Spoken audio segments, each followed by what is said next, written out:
στον Ιησού Χριστό.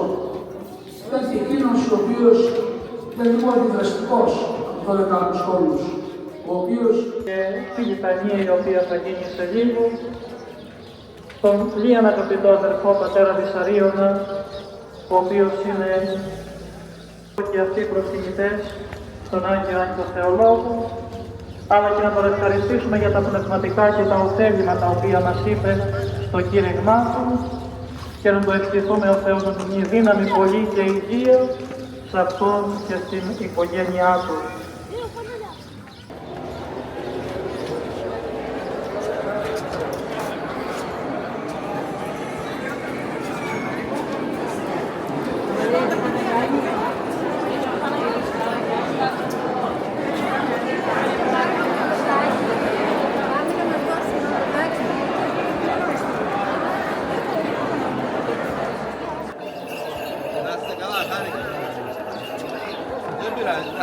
Ευχαριστώ πολύ, ευχαριστώ. Να είστε καλά.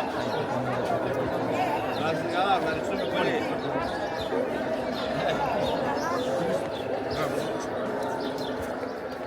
Έχεις άντε μέσα να περάσεις.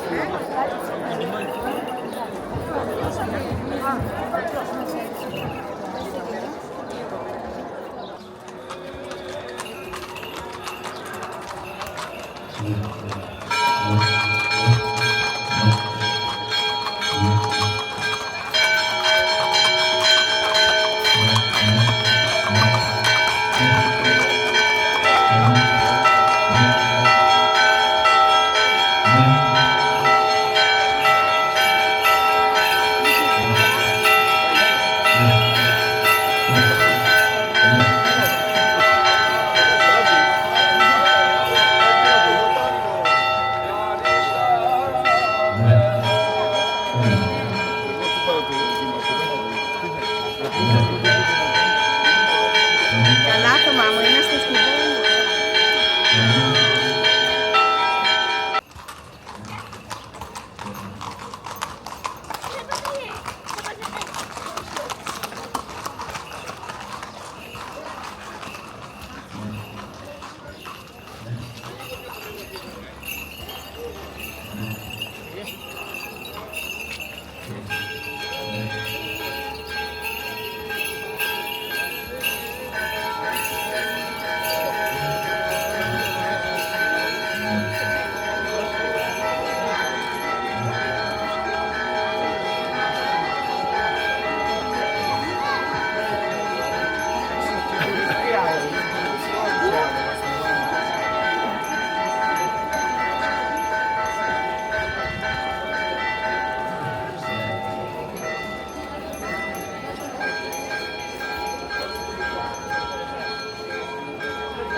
Πάλι μου,